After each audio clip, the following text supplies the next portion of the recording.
Words of our Divine Mother and our Lord Sri Aurobindo from the book All India Magazine of December edition of 2019, page 39, topic Psychic Devotion. Our Lord Sri Aurobindo says, both the love for the mother which you feel so strongly and the other tendency of harmony and affection with those whom you live or work come from the psychic being. When the psychic intensifies its influence, this love for the mother becomes strong and is the main mover of the nature.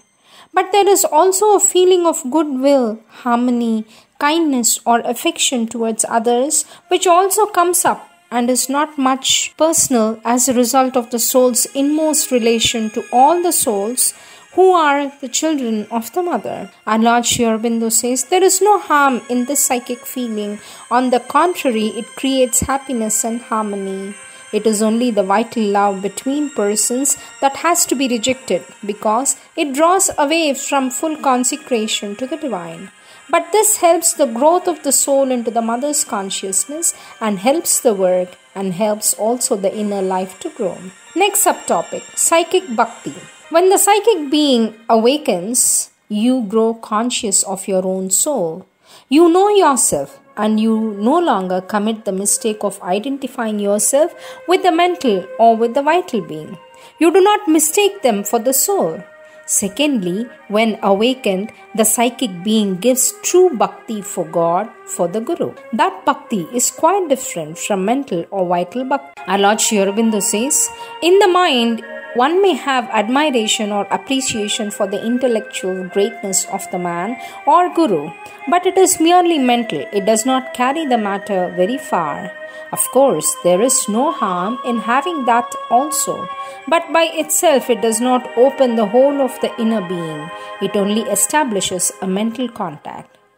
The vital bhakti demands and demands. It imposes its own conditions. It surrenders itself to God but conditionally. It says to God, "You are so great, I worship you, and now satisfy this desire or that ambition. Make me great, make me a great sadhak, a great yogin, etc." Our Lord Sri Aurobindo says the unillumined mind also surrenders to the truth but makes its own condition. It says to the truth, "Satisfy my judgment and my opinion." It demands the truth to cast itself in the mind's own forms. The vital being also insists on the truth to throw itself into its own moment of force. The vital being pulls at the higher power and pulls at the vital being of the Guru. Both of them, the mental and the vital, have got a mental reservation in their surrender. But the psychic being and its bhakti are not like that. Our Lord Sri Aurobindo says, because it is in direct communication with the divinity behind, it is capable of true bhakti.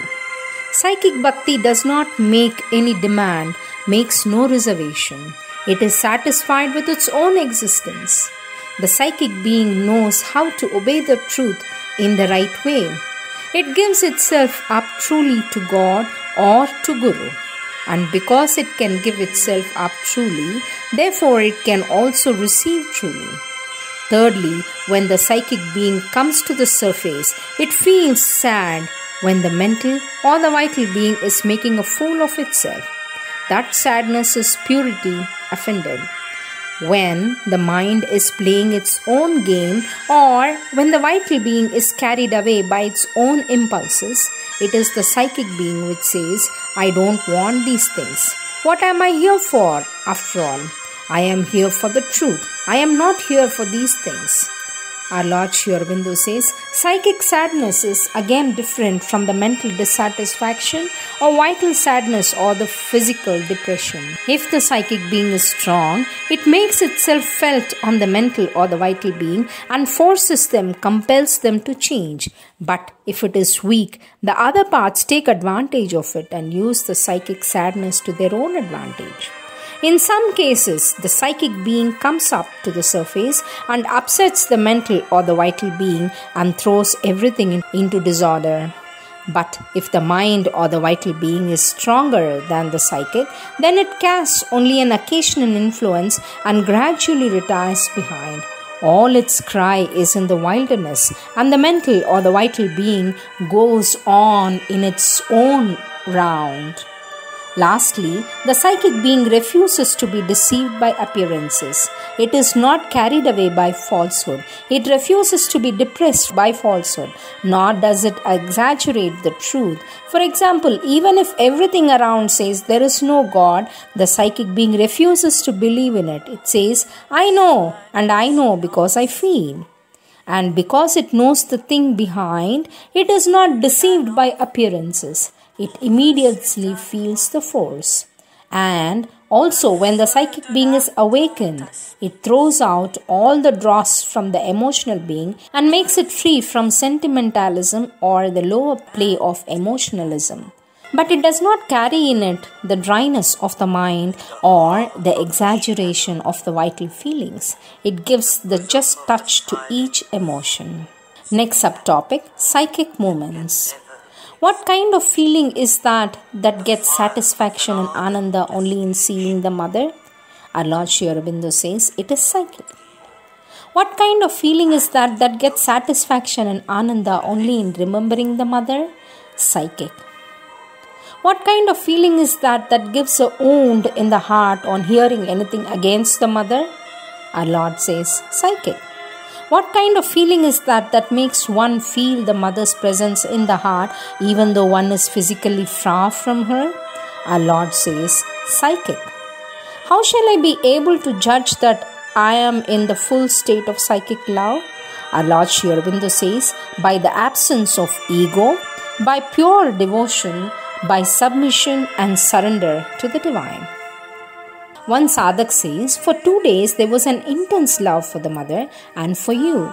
The whole being was possessed with this love. Then there was only a partial effect of it. A high and deep reverence for the master and the mother, and a happiness that no worldly pleasure can give, says the devotee.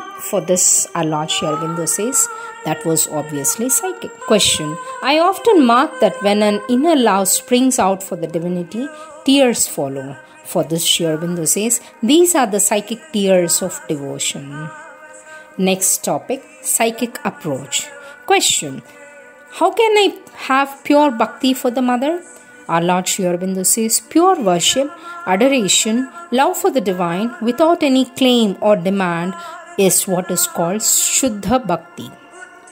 Question. From which part does it manifest? Our Lord says, from the psychic. Question. Is psychic bhakti perfect devotion? Our Lord says it is the basis of perfect devotion. Question. How can I develop psychic bhakti? Our Lord says by sincere aspiration. Question. What is the character of psychic bhakti, mental bhakti and vital bhakti for the mother? How to recognize them? Our Lord says the psychic is made up of love and self-giving without demand. The vital of the will to be possessed by the mother and serve her. The mental of faith and unquestioning acceptance of all that the mother is, says and does.